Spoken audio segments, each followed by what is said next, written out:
I guess the best place to start is the beginning, right? The day it all fell apart. Or maybe the day it all started to come together.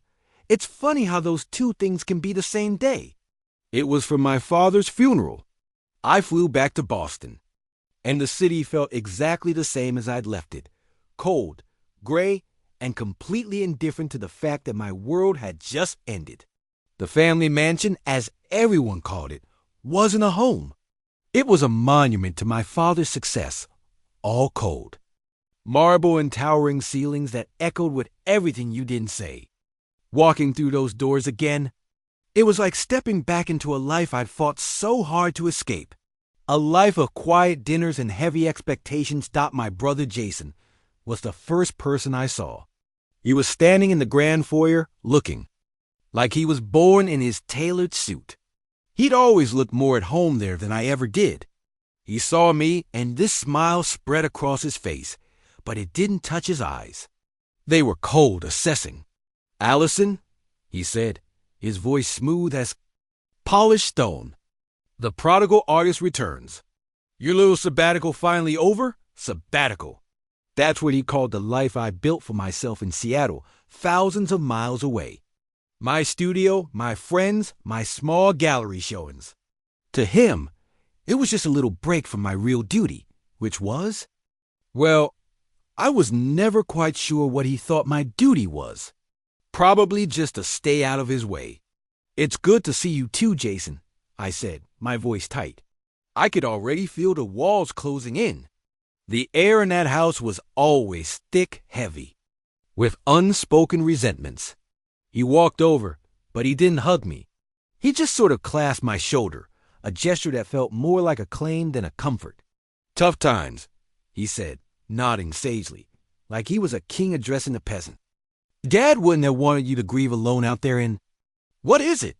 The wilderness?" He smirked. "Don't worry. I've handled everything." Of course he had. Jason always handled everything. He was the heir apparent, the one who'd shadowed. Dad at the company Hayes Properties since he was old enough to wear a tie. I was the disappointment, the artist, the one who ran away. And standing there, I was drowning in guilt. The last time I'd spoken to my father months ago, it had been a fight. The usual one. He called my art a hobby. I called his business a prison. I told him I wasn't coming home for Christmas. The line had gone quiet for a long moment before he just said, "Fine, Allison," and hung up. I never called back, and now he was gone. I'd never get to say I was sorry. I'd never get to explain that I didn't hate him. I just hated the life he wanted for me. The funeral was a blur of black suits and whispered condolences from people who looked right through me. They'd see my name on the program. Their eyes would flicker with recognition. And then they'd look over at Jason, the real heir, and give him a solemn knowing nod. I was a ghost at my own father's funeral. Jason had made sure of it. He'd spent years poisoning the well, painting me as the flighty, irresponsible one. The family tragedy. And I, wrapped in my own guilt, had just let him. It was easier than fighting. The next day was the will reading. We all gathered in the same suffocating library where my father used to lecture me about fiscal responsibility. Jason sat at the head of the long mahogany table, looking regal and composed. He was practically vibrating with anticipation. This was his coronation. My aunt and uncle were there, a few cousins, all looking at Jason with respect and at me with a sort of polite pity. I just wanted it to be over so I could get on a plane and go back to my quiet life, to my paint and my canvases, and try to forget the cavernous ache in my chest. The family lawyer, a man named Mr. Abernathy, who looked like he was carved from old wood, cleared his throat. "Robert wanted to address you all directly," he said, and turned on a large television screen. And there he was, my dad, but not the powerful, imposing man I remembered. He was in a hospital bed, looking frail and small. The video was grainy, the lighting was terrible, and the sound was staticky, like it was filmed on an old phone. He was breathing heavily, and his eyes, His eyes were filled with a kind of desperate urgency I'd never seen before. He looked right at the camera, right at me. "Allison," he rasped, his voice a ghost of what it once was. "I'm sorry. I was wrong to push you away. You were right to choose your own path." I felt my breath catch in my throat. The air left the room. Beside me, I could feel Jason stiffen. Jason ... double quotes. Dad continued, and his voice changed. It became harder, laced with something that sounded like fear. His ambition, it's a sickness. He's repeated my original mistake. He coughed, a racking, painful sound. The Madison Avenue Project.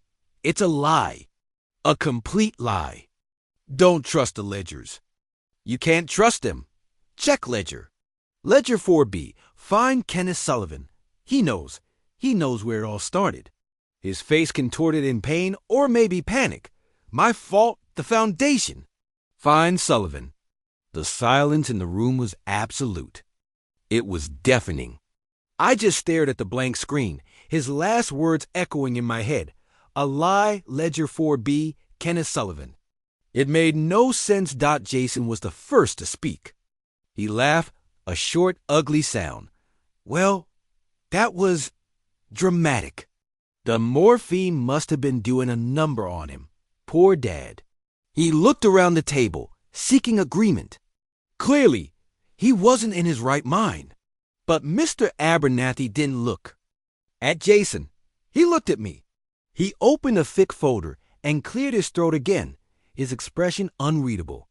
According to the final, notarized, and legally binding last will and testament of Robert Hayes, he said, his voice carrying the weight of a judge's gavel, the disposition of his controlling shares in Hayes properties is as follows. He paused, and every eye in the room was on him. Jason leaned forward, a smug little smile playing on his lips. This was it, the keys to the kingdom. To my son, Jason Hayes, Mr. Abernathy read, I leave a 5% non-controlling stake in the company, the execution of which is contingent upon his continued satisfactory employment at the firm. The smile vanished from Jason's face. It just fell. His jaw went slack. The color drained from his skin. My aunt gasped. Mr. Abernathy continued, his voice steady. The remaining 51% of the company, constituting a full controlling interest, I leave to my daughter, Allison Hayes. I think the world stopped for a second. I just stared at him. Me? It was impossible. It had to be a mistake. A joke. My father had spent my entire life telling me I had no head for business. He'd wanted me as far away from it as possible. And then Jason exploded. He shot to his feet, knocking his chair over. It crashed to the floor with a sound that made me flinch. No! He roared, his face turning a blotchy, furious red. That's not possible! She manipulated him. She must have called him, filled his head with lies on his deathbed. This is a fraud.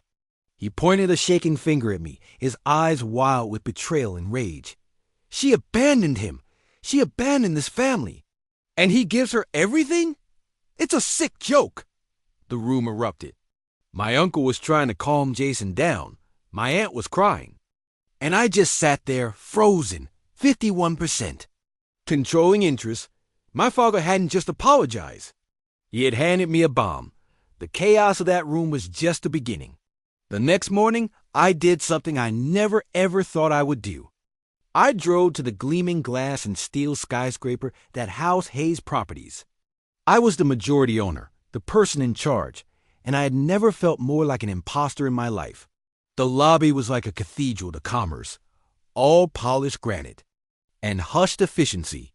When I gave my name at the front desk, the receptionist looked at me with a confused, almost pitying expression. Word had clearly gotten out. When I stepped out of the elevator onto the executive floor, it felt like all the air was sucked out of the hallway. People stopped talking. Heads peeked out of offices. They weren't looking at a leader. They were looking at a circus act. Jason's office, the one right next to my father's, was wide open. He was in there with two older men, board members I vaguely recognized from old family Christmas parties. They were speaking in low, urgent tones, and they all turned to stare at me as I walked past. Jason's look was pure venom. My father's office was at the end of the hall. It was huge, with a wall of glass overlooking the Boston skyline. It was the office of a king, and it felt like a tomb. Jason's people had already been through it. I could tell. It was too neat, too sterile. The personal effects were gone. No family photos on the desk, no clutter. Just a computer, a phone, and an intimidatingly empty leather chair. They were trying to erase him, and erase my connection to him. I asked Jason's assistant to summon the board for a meeting. It was a disaster. I walked into the boardroom, and it was like facing a firing squad. 10 stone-faced men and women, all of them Jason's allies, all of them looking at me like I was a piece of gum they'd found on their shoe. I tried to sound confident. I know this is unexpected, I started, but I intend to honor my father's wishes and lead this company forward. One of them, a man named Marcus Thorne with a face like a clenched fist, actually snorted. Lead it where? Off a cliff? With all due respect, Ms. Hayes, you paint pictures. My son has a finger painting in his room. It doesn't mean I'd let him run a multi-billion-dollar corporation. The others smirked. Jason, sitting at the opposite end of the table, just watched me, enjoying every second of my humiliation. I felt my face flush with heat. They were right. What was I doing here? I was an artist. I knew about color theory and linseed oil, not leverage buyouts and zoning permits. My father's last words echoed in my head. Find Kenneth Sullivan. I'd like to speak with Mr. Sullivan, I said, trying to keep my voice from shaking. The CFO. Man at the end of the table shifted in his seat. He was older than the rest, with tired eyes and a weary set to his shoulders. He hadn't joined in the smirking. He just looked exhausted. This had to be him. I'm Kenneth Sullivan, he said, his voice flat and devoid of emotion. After the meeting from hell, I asked him to stay. We were alone in the vast, silent boardroom. He stood by the window, not looking at me. My father mentioned you, I said, my heart pounding. In his final message, he said you would know. Your father said a lot of things at the end, Sullivan. Cut me off, his tone clipped and dismissive. He was a sick man, Miss Hayes. He said the Madison Avenue project was a lie, I pressed on. He told me to check something called Ledger 4B. Sullivan finally turned to look at me. There was no flicker of recognition, no sign that he was my secret ally. His face was a mask of professional indifference. Ledger 4B? That would be an archival accounting book from 40, maybe 50 years ago. Irrelevant. He took a step closer, his eyes cold. Listen to me, Ms. Hayes. Your father built an empire. Your brother knows how to run it. Running a company like this isn't like splashing paint on a canvas. You're in over your head. The smartest thing you could do is appoint Jason as CEO, take a seat on the board, and go back to your studio. It was a warning. A threat, even. He was Jason's man. My father had been wrong, or delirious. I felt a wave of despair wash over me. I was alone. Completely and utterly alone in this shark tank. I left the office that day feeling smaller and more lost than ever. I was ready to book my flight back to Seattle, to admit defeat. Jason could have it. He could have the cold marble house and the glass tower and the whole damn thing. That night, I couldn't sleep. I ended up back in my father's office. I don't know what I was looking for. A sign, maybe. Absolution. I sat in his huge leather chair, the one that had always seemed so intimidating. It felt empty, just like the rest of the room. On a whim, I started opening drawers. They were all empty, cleaned out by Jason's people. File folders gone, personal stationery gone. But in the back of the bottom right drawer, my fingers brushed against a small, almost invisible seam in the wood. I pushed it. A section of the drawer's false bottom clicked open. My heart stopped. Inside was a hidden compartment, and in that compartment was a single object, a thick, old-fashioned ledger bound in dark green leather. On the spine, embossed in faded gold leaf, were the words, Ledger 4B. My hands were shaking as I lifted it out. It was heavy, filled with my father's precise, angular handwriting. I opened it. The pages were yellowed with age, the entries dating back decades. It was filled with numbers and notes, all centered around a project I'd never heard of, North Point. It was cryptic, dense, impossible for me to understand. But it was real. My father hadn't been hallucinating, and tucked inside the front cover of the ledger was something else. A piece of paper, folded carefully. I opened it. It was a drawing, one of mine. I must have been 7 or 8 when I drew it. It was a clumsy crayon and marker sketch of a fantastical, colorful building with swooping lines and a huge, sunny courtyard. A child's dream of a happy place to live. I remember giving it to him, so proud. He just grunted and put it in his briefcase. I thought he'd thrown it away, but he kept it. All these years. And on the back, in his familiar sharp handwriting, was a new note. It looked like it had been written recently, the ink still dark. This was always your true foundation. Tears started streaming down my face. Not tears of grief, but of understanding. It all clicked into place. The video, the apology, the ledger, this drawing. It wasn't just a cryptic apology for pushing me away. It was a call to action. He wasn't telling me to run the company the way he did, or the way Jason did. He was telling me to fix it, to rebuild it on a different foundation. My foundation. In that moment, everything changed. The fear didn't vanish, but something else rose up to meet it. Resolve. I wasn't the grieving daughter anymore. I wasn't the runaway artist. I was the person my father had trusted in his last desperate act to uncover the truth.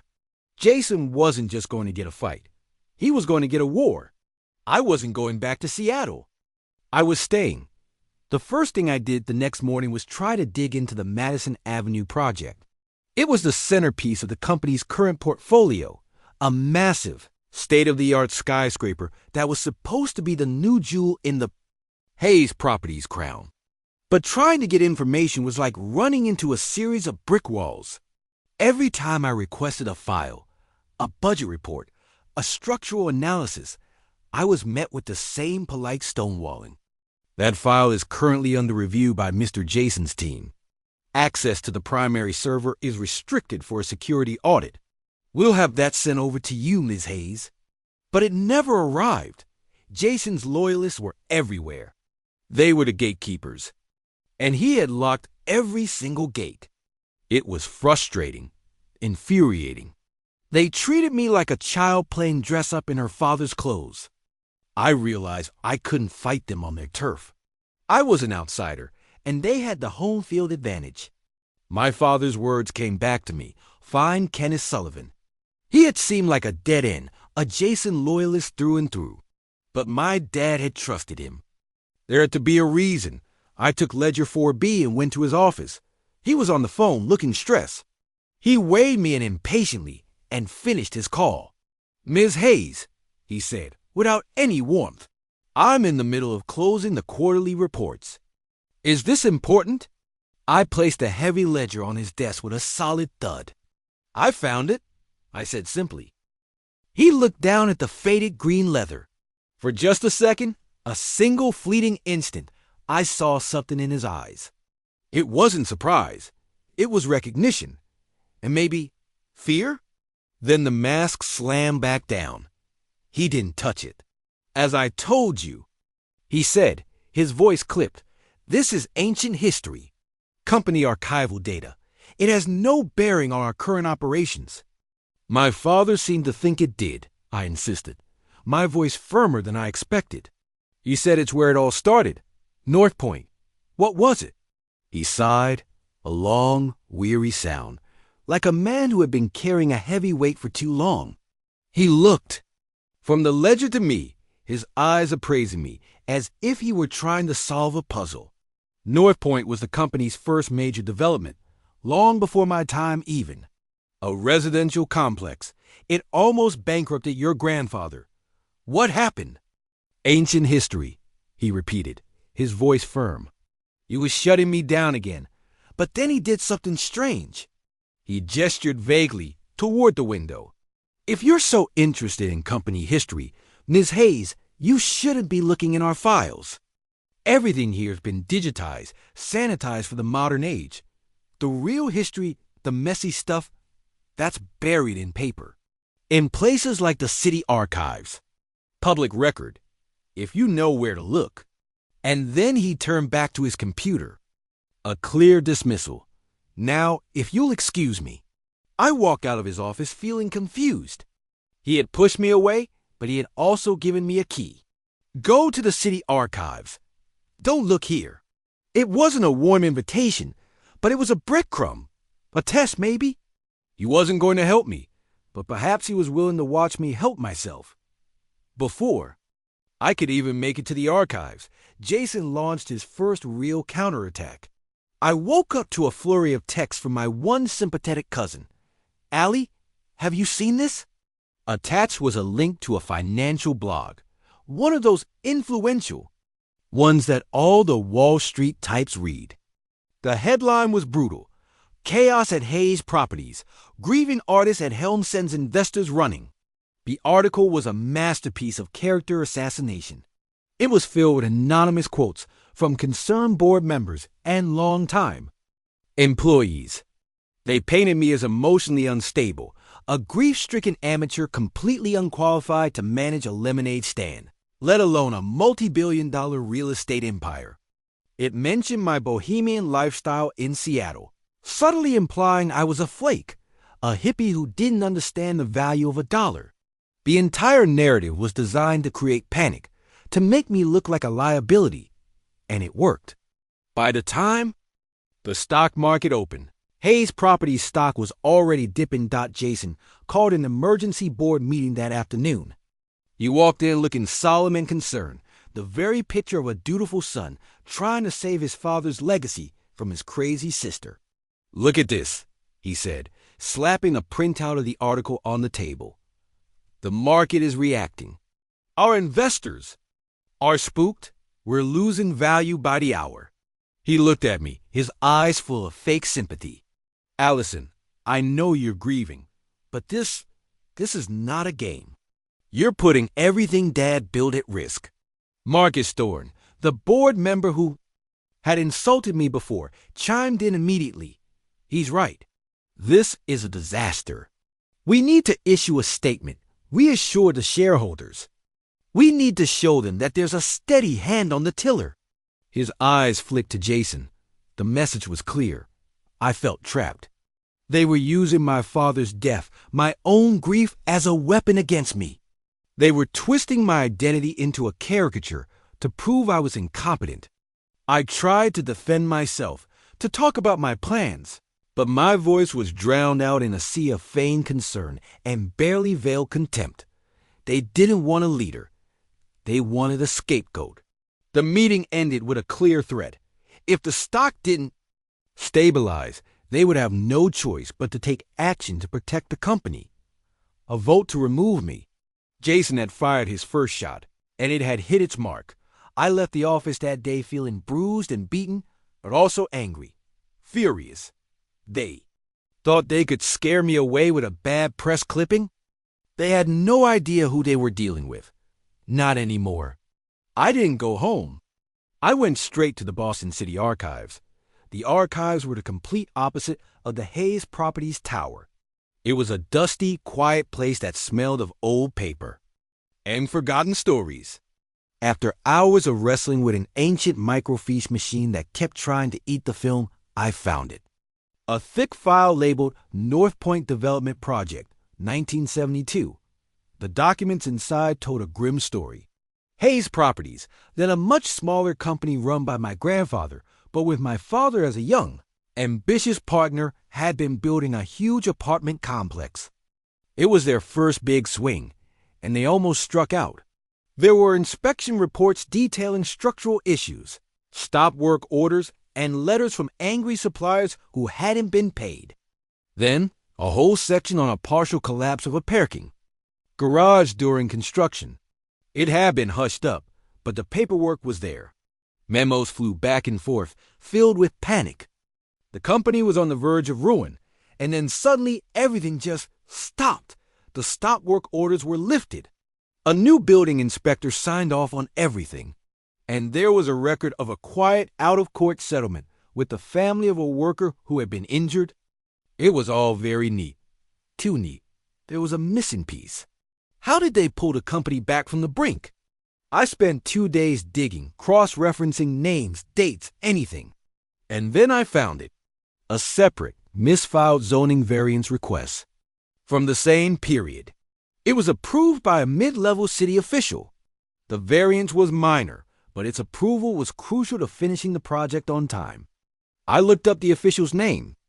A few years later, public records showed he bought a very nice house on Cape Cod, something he could never have afforded on his city salary. There was no direct link, no smoking gun, but the implication was sickeningly clear. A bribe, a cover dash up. My father, my heroic, unimpeachable father, had built his empire on a foundation of lies. This was his original mistake he'd mentioned in the video. The one he was so afraid Jason was repeating. On with this new terrible knowledge, I went back to see Kenneth Sullivan. I walked into his office and shut the door behind me. I didn't say a word. I just spread the copies of the documents from the city archives across his desk. The stop work order, the settlement record, the zoning variance, the property records for the city official. He looked at the papers, his face pale. He sat down, heavily in his chair. The mask was gone. All I saw was a man who looked tired. So incredibly tired. For a long minute, he just stared at the proof of a 50-year-old crime. Finally, he looked up at me, and his eyes were different. The professional distance was gone. He looked at me as if he were seeing me for the first time. "You found it," he said, his voice a low whisper. "I didn't think you would. I thought you'd give up." "You knew," I said. It wasn't a question. He nodded slowly. "Yes, I knew. Your father. He told me everything years ago. I was the only one he ever told." He leaned back, rubbing his face with his hands. Robert wasn't just my boss. He was my mentor, my friend. In his last few months, when he knew the end was near, he was in agony, not just from the cancer, from what Jason was doing. This was it, the moment of truth. The door was finally opening. "What is Jason doing?" I asked, my voice barely audible. "What's the lie about the Madison Avenue project?" Kenneth looked at me, his eyes full of a grim certainty. "It's North Point all over again, but 100 times worse." Robert cut a corner. He paid a bribe to save the company from a mistake. It was wrong, a terrible compromise, and he spent the rest of his life trying to atone for it, running the most ethical company he possibly could. He never wanted to be that man again. He leaned forward, his voice dropping. "Jason found out about North Point a few years ago. He found the old files. But he didn't see it as a cautionary tale. He saw it as a business model, a license to do whatever it takes. He told your father that secrets and compromises were just the cost of doing business at this level. It broke Robert's heart. He saw his own worst mistake being twisted into a philosophy by his own son. A cold dread crept up my spine. "Kenneth, what did he do?" "Substandard materials," he said, and the words landed like stones in my stomach. "Specifically, the steel. He found a supplier from overseas, a company with a history of safety violations, who could provide the structural steel for the Madison Avenue Tower at a fraction of the cost of the approved contractor. He cooked the books, falsified the inspection. Reports paid off the site manager. He's pocketing millions, and he has built a time bomb in the middle of the city. That building isn't just a fraud, Allison. It's a potential death trap. Robert found out. He and I were gathering the evidence, trying to find a way to stop him without destroying the company entirely. But we ran out of time. The cancer moved. Too fast. I sank into the chair opposite him, my mind reeling. It was so much worse than I could have ever imagined. My brother wasn't just a corporate shark. He was a criminal. He was willing to risk hundreds, maybe thousands of lives for money. Your father saw this coming, Kenneth continued, his voice soft. He saw Jason's greed, his recklessness, and he saw something in you, the artist, the one who walked away because you couldn't stand the hypocrisy of it all. He didn't want you to inherit a kingdom, Allison. He wanted you to cure a disease. He gave you the company because he knew you were the only one with the integrity to burn it all down if you had to. I finally understood. The cryptic video, the ledger. The drawing, it was a map. A map leading me to this exact moment, sitting in this office with this terrible truth laid bare between us. My father hadn't been trying to make me a CEO. He was trying to make me a savior. Just as the weight of this revelation was settling on me, Jason escalated things. He must have sensed that I was getting close, that his walls were being breached. He started moving faster, more aggressively. He couldn't attack me through the company's finances, because Kenneth was now my silent partner, feeding me the real numbers while showing Jason's team a different set. So Jason went for the heart of the business, the clients. He targeted our biggest one, a pension fund that had invested heavily in the Madison Avenue Tower. He arranged a private meeting with them and spun a terrifying tale. He told them that I, the unstable artist, was planning to halt construction indefinitely, tangled in some personal vendetta against him. He painted a picture of their investment, being trapped in a half-finished, worthless building for years, all because of my emotional whims. He was leveraging their fear to turn them against me, and it worked. The next day, I received a formal letter from the pension fund's board. They were invoking a clause in their contract to demand an emergency meeting and a vote of no confidence in my leadership. It was a brilliant, vicious move. If our biggest client officially lost faith in me, the board would have no choice but to oust me. Jason had me cornered simultaneously. He made his move on the one person he now saw as a threat, Kenneth. He called Kenneth into his office for a private chat. He laid it all out. He told Kenneth that my ousting was a done deal. And when I was gone, the board, under his guidance, would be looking for a new, stable CEO. Someone experienced. Someone loyal. He offered the job to Kenneth. The big chair, the corner office, a massive salary. Everything. All he had to do was stand with Jason during the no-confidence vote and help manage the transition. It was the ultimate bribe, the ultimate test of Kenneth's loyalty. What Jason didn't know was that Kenneth went into that meeting with his phone in his breast pocket, recording every single word, the entire offer, the entire blatant, corrupt bribe. Kenneth brought the recording to me that evening. We listened to it in my father's dark office. Jason's confident, poisonous voice filling the silence. She's a temporary problem, Ken. A little bump in the road. We get rid of her, put you in charge as a steady hand, and I can run things from behind the scenes. We'll both be very, very rich. Just be on the right side of this when the time comes. Hearing it, so bald-faced and arrogant, made me feel sick, but it also gave us a weapon. A powerful one. But we were running out of time. The vote was scheduled for the end of the week. And then we got the call that turned the corporate crisis into a ticking time bomb. Kenneth and I had secretly hired our own structural engineer, a respected expert from outside Boston, to review the Madison Avenue plans and the falsified material specs we'd managed to pull. He'd called us late one night, his voice grim. "It's bad," he said. No preamble. "It's worse than I thought. The steel Jason used, it's not just substandard. It's dangerously brittle, especially at the joints. The load calculations are a fantasy. The building is critically unsafe. Right now, under its own weight, it's probably fine. But under stress, a high wind, A seismic event. I felt my blood run cold. What kind of stress? There was a pause on the line. I'm looking at the weather forecast, the engineer said, his voice tight. There's a major storm system moving up the coast, a nor'easter. It's predicted to hit Boston in the next 72 hours, with wind gusts projected at over 60 miles per hour. Allison, I can't say for certain, but there's a non-trivial chance that the stress on the skeletal frame could lead to a catastrophic structural failure. Catastrophic failure. The words hung in the air. He wasn't talking about cracks or damage. He was talking about a collapse. A 70-story skyscraper collapsing in the middle of a major city. 72 hours? We had 3 days to stop a disaster. The vote of no confidence, the corporate power struggle, none of it mattered anymore.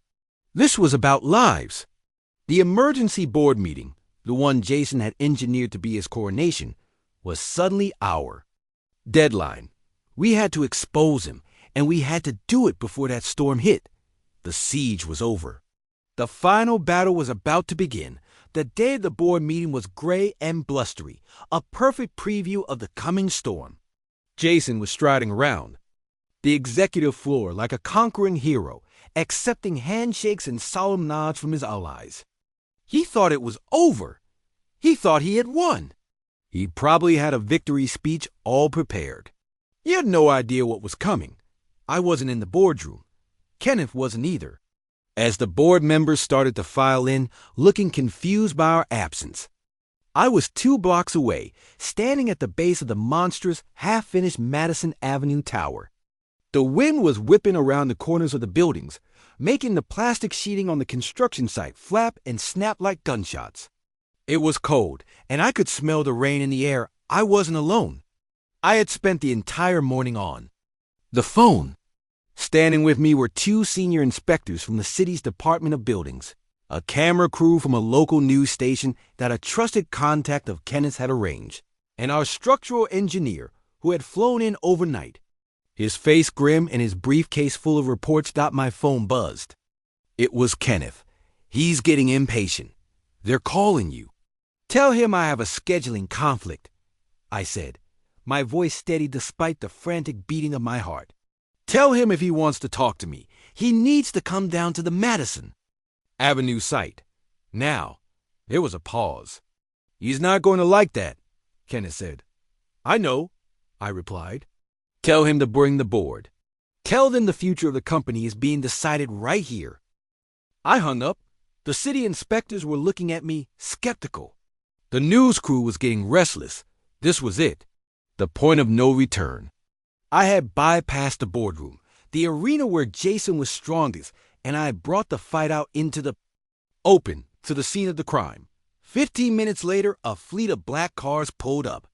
Jason got out of the first one, his face a thundercloud of fury. He saw the news camera, and his expression faltered for a second, a flicker of confusion and alarm. The other board members, including Marcus Thorne, climbed out of the other cars, looking bewildered, huddling together against the wind. Allison, what the hell is this? Jason hissed, striding towards me. This is a circus. We have a meeting. Our largest investor is about to pull out because of you, and you're out here playing games with the local news? This isn't a game, Jason, I said, my voice carrying over the wind. I nodded to the engineer, who stepped forward. This is Dr. Maurice Thorne. He's one of the country's leading structural engineers. He has something he needs to share with all of you. The engineer didn't waste any time. He opened his briefcase and handed a thick report to the lead city inspector. This tower, he said, his voice booming and confident, is a public menace. It has been built with substandard steel in violation of every safety code in this city. The documentation has been falsified. The inspections were fraudulent, and this structure is critically, catastrophically unsafe. A wave of murmurs went through the board members. Jason's face went from red to a pasty white. That's an outrageous accusation. This is slander. Who is this man?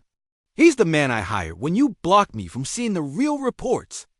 I said, stepping forward until I was right in front of him. The reports you buried, Jason, the ones that show you were building a death trap to line your own pockets. You're insane, he spat, his eyes darting around, looking for an escape. He saw the news camera pointed right at him, and he tried. To regain his composure, he turned to the board. She's hysterical. This is a desperate, last-ditch effort to smear me because she knows she's lost. This was the moment. My heart was pounding, but my father's words, Kenneth's weary face, the image of this building falling, it all came together, giving me a strange, cold calm. I reached into my coat pocket and pulled out my phone. You're right about one thing. Jason, I said, holding up the phone. It is desperate. Just like you were when you tried to bribe Kenneth Sullivan into helping you steal the company. I pressed play, and out of my phone speaker, Jason's own voice filled the air, clear and damning. She's a temporary problem, Ken. We get rid of her. We'll both be very, very rich, ... The silence that followed was absolute, broken only by the whistling wind. The board members stared, their jaws open. Marcus Thorne looked like he'd been punched in the gut. Jason just froze. The color drained from his face completely. He looked like a statue. The lead city inspector, who had been rapidly flipping through the engineer's report, looked up, his face grim. He nodded to his partner, who immediately got on his phone. They were shutting the site down. It was over. Jason was exposed, but I wasn't finished. This wasn't just about Jason. It was bigger than that. This sickness didn't start with him. It started with my father.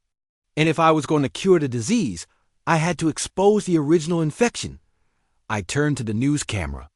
The reporter, a young woman whose eyes were wide with the scope of the story that had just landed in her lap, moved the microphone closer to me.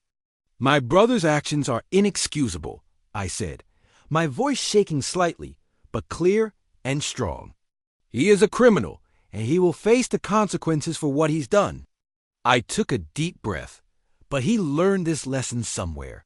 He learned that secrets and lies could be used to build an empire. His corruption is an echo of a secret our family has kept for 50 years.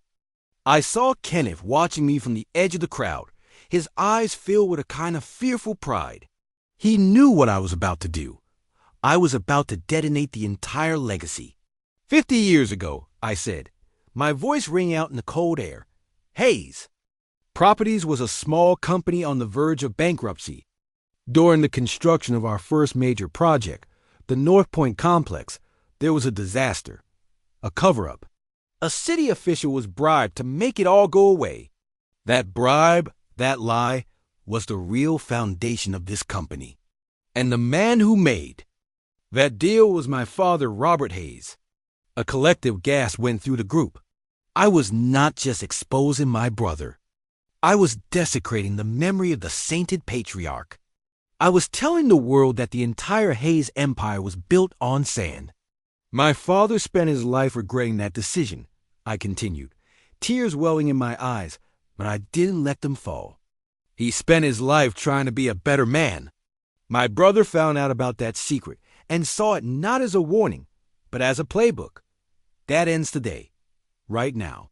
I looked directly into the camera lens, speaking not just to the reporter, but to the city, to our investors, to anyone who was listening.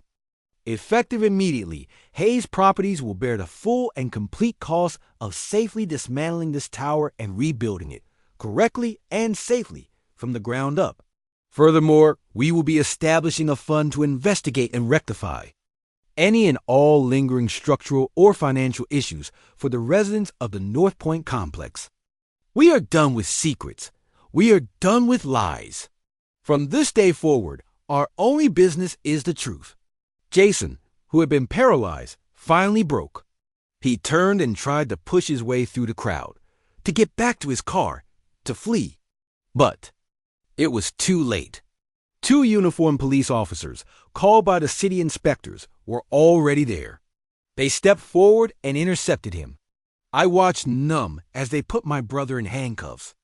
The last I saw of him was his face, twisted in disbelief and pure, unadulterated hatred, before they put him in the back of a police car. And just like that, with the whole world watching, the house of cards came tumbling down. Jason's reign didn't end in a quiet boardroom vote. It ended in handcuffs, with the wind and rain of an approaching storm as the backdrop for his downfall. He thought he was playing chess, but Allison didn't just flip the board, she set it on fire. The fallout was catastrophic. The company nearly went under. The Hayes name, once a symbol of power, became synonymous with scandal. But here's the incredible part.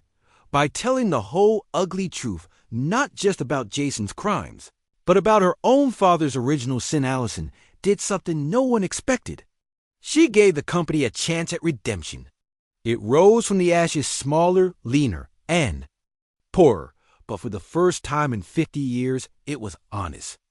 With Kenneth Sullivan as her loyal partner, the rebel artist who ran away from her family's legacy became the one to finally save it. This story goes so much deeper than a simple tale of revenge. It's a powerful reminder that secrets are like a rod in the foundation of a family. You can build a shining empire on top, but eventually, the whole thing is destined to collapse. Jason saw his family's dark past as a playbook, a license to be ruthless. Allison saw it as a wound that had been festering for generations, and she was the only one brave enough to finally clean it out.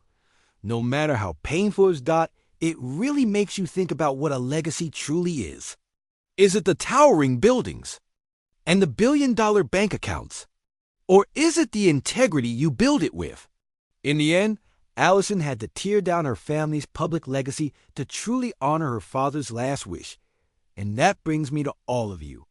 I have to ask, what would you have done in Allison's shoes? Faced with that impossible choice to protect your family's reputation, or expose a horrifying truth that could destroy everything but save innocent lives, could you make that call? Let me know your honest take down in the comments below. I'm fascinated to hear what you think. And if you've ever seen ambition or greed turn someone you love into a total stranger, share your story. We read every single one. Finally, if you enjoyed watching justice get served today, do me a huge favor and smash that like button. And be sure to subscribe and hit the notification bell so you never miss another story. Thanks for watching,